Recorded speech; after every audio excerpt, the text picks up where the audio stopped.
Hey guys, good morning. Welcome back to my channel. ನಿನ್ನೆ ಕ್ಲಾಸ್ನಲ್ಲಿ ನಾವು ಸಂಯುಕ್ತ ಅಕ್ಷರಗಳ ಬಗ್ಗೆ ಕಂಪ್ಲೀಟಾಗಿ ಸ್ಟಡಿಯನ್ನು ಮಾಡಿದ್ದೇವೆ. ಓಕೆನಾ?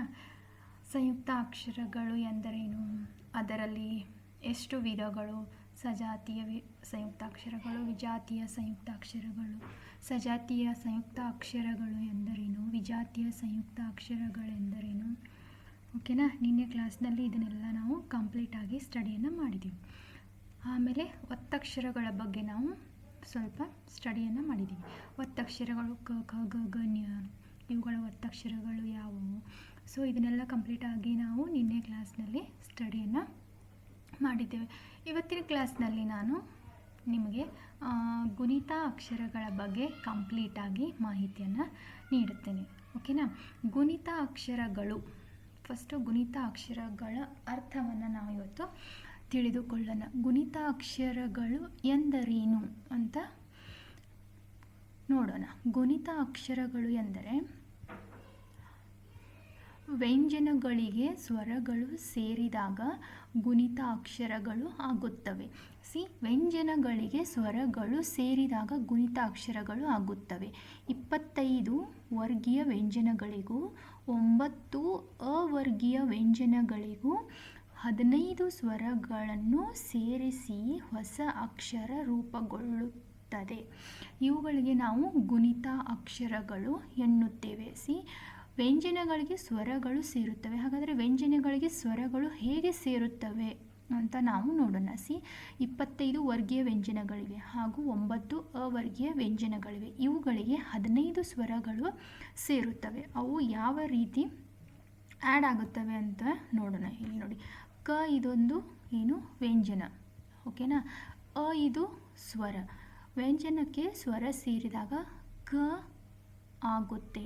ಕ ಪ್ಲಸ್ ಅ ಕ, ಕ ಪ್ಲಸ್ ಆ ಕ, ಕ ಪ್ಲಸ್ ಇ ಕಿ, ಕ ಪ್ಲಸ್ ಇ ಕಿ, ಕ ಪ್ಲಸ್ ಉ ಕು, ಕ ಪ್ಲಸ್ ಉ ಕು.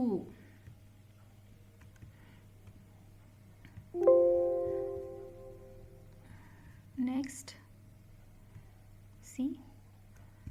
ಕ ಪ್ಲಸ್ ಎ ಕೆ, ಕ ಪ್ಲಸ್ ಎ ಕೆ, ಕ ಪ್ಲಸ್ ಐ ಕೈ, ಕ ಪ್ಲಸ್ ಓ ಕೋ, ಕ ಪ್ಲಸ್ ಓ ಕೋ, ಕ ಪ್ಲಸ್ ಔ ಕೌ, ಕ ಪ್ಲಸ್ ಕಂ, ಕ ಪ್ಲಸ್ ಅಹ ಕಹ.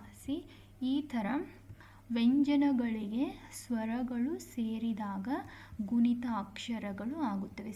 ಕ ಇದೆಲ್ಲ ಏನಂದರೆ ವ್ಯಂಜನಗಳು. ಪ್ಲಸ್ ಅ ಆ ಇ ಈ ಉ ಎ ಐ ಓ ಔ ಅಹ ಇವೆಲ್ಲ ಏನಂದರೆ ಸ್ವರಗಳು. ವ್ಯಂಜನಗಳಿಗೆ ಸ್ವರಗಳು ಸೇರಿದಾಗ ಏನಾಗುತ್ತೆ ಅಂದರೆ ಗುಣಿತ ಅಕ್ಷರಗಳು ಆಗುತ್ತವೆ. ವ್ಯಂಜನಗಳಿಗೆ ಸ್ವರಗಳು ಸೇರಿದಾಗ ಗುಣಿತ ಅಕ್ಷರಗಳು ಆಗುತ್ತವೆ. 25 ವರ್ಗೀಯ ವ್ಯಂಜನಗಳಿಗೂ 9 ಅವರ್ಗೀಯ ವ್ಯಂಜನಗಳಿಗೂ 15 ಸ್ವರಗಳನ್ನು ಸೇರಿಸಿದಾಗ ನಮಗೆ ಸಿಗುವುದು ಗುಣಿತ ಅಕ್ಷರಗಳು. ಇವಾಗ ಇಲ್ಲಿ ನೋಡಿ, ಈ ಥರ ಕ ಕ ಕಿ ಕಿ ಕು ಕು ಕೆ ಕೆ ಕೈ ಕೋ ಕೋ ಕೌ ಕಂ ಕಹ. ಓಕೆನಾ? ಕ ಎಂಬುದು ವ್ಯಂಜನ, ಅದರಲ್ಲಿ ಸ್ವರಗಳು ಸೇರಿ ಕಂ ಕಹವರೆಗೂ ಗುಣಿತಾಕ್ಷರಗಳು ಆಗಿವೆ. ಇದು ಚಿಕ್ಕ ಕ ಆಯಿತು. ಇನ್ನು ಮುಂದೆ ದೊಡ್ಡ ಕ ನೋಡಿ. ದೊಡ್ಡ ಕನು ಇದೇ ಥರ ಖ ಖ ಖಿ ಖಿ ಖು ಖು ಖೆ ಖೆ ಖೈ ಖೋ ಖೋ ಖೌ ಖಂ ಕಹ. ಇದೇ ಥರ ಏನಾಗಿದೆ ಅಂದರೆ ಇದರಲ್ಲೂ ಕೂಡ ಸ್ವರಗಳು ಆ್ಯಡ್ ಆಗಿವೆ. ಯಾವ ಥರ ಅಂದರೆ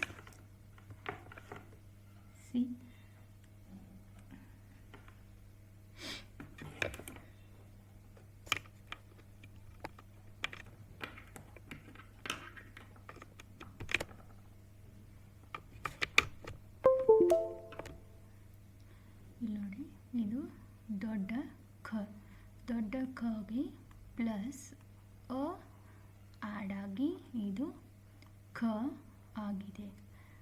ದೊಡ್ಡ ಖಗೆ ಪ್ಲಸ್ ಆ ಆ್ಯಡ್ ಆಗಿ ಖ ಆಗಿದೆ. ಇದೇ ಥರ ಕಮ್ ಕಹವರೆಗೂ ಕದಲ್ಲಿ ಆಹ ಆ್ಯಡ್ ಆಗಿ ಈಕ್ವಲ್ ಟು ಕಹ ಆಗಿದೆ.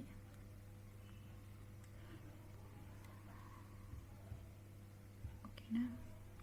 ಸಿ ಖ ಖ ಖಿ ಖಿ ಖೂ ಖೂ ಖೇ ಖೇ ಖೈ ಖೋ ಖೋ ಖೌ ಖಂ ಕಹ.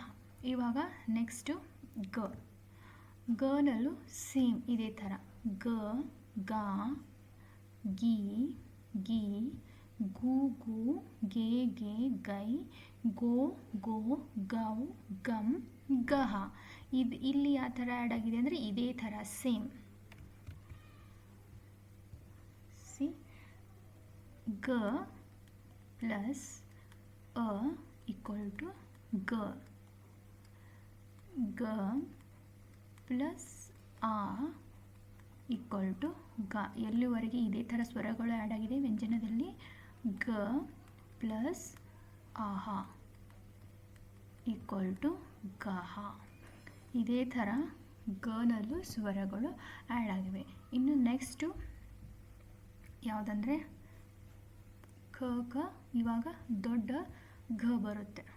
ಸಿ ಘ ಘ ಘಿ ಘಿ ಘೂ ಘೂ ಘೇ ಘೇ ಘೈ ಘೋ ಘೋ ಘೌ ಘಮ್ ಗಹ.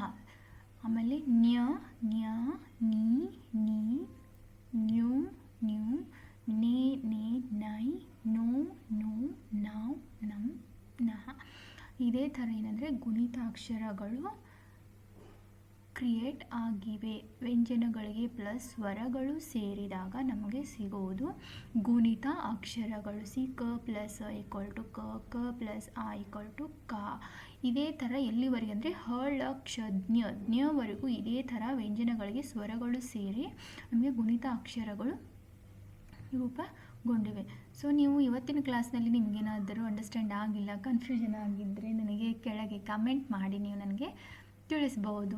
ಓಕೆನಾ? ನಿನ್ನೆ ಕ್ಲಾಸ್ನ ಯಾರೆಲ್ಲ ನೋಡಿಲ್ಲ ಅದನ್ನು ನೋಡಿ ಸಂಯುಕ್ತ ಅಕ್ಷರಗಳನ್ನು ತಿಳಿದುಕೊಳ್ಬೋದು. ಆಮೇಲೆ ಪ್ರೀವಿಯಸ್ ಕ್ಲಾಸ್ನಲ್ಲಿ ನಾನು ಸ್ವರಗಳು, ವ್ಯಂಜನಗಳಲ್ಲಿ ಎಷ್ಟು ವಿಧಗಳು ಅದನ್ನೆಲ್ಲ ನಾನು ನಿಮಗೆ ಕಂಪ್ಲೀಟಾಗಿ ಮಾಹಿತಿಯನ್ನು ಕೊಟ್ಟಿದ್ದೇನೆ. ವಿಡಿಯೋವನ್ನು ಕೊನೆಯವರೆಗೂ ಎಲ್ಲರೂ ನೋಡಿ. ಓಕೆನಾ guys? Signing off. Bye bye. Take care.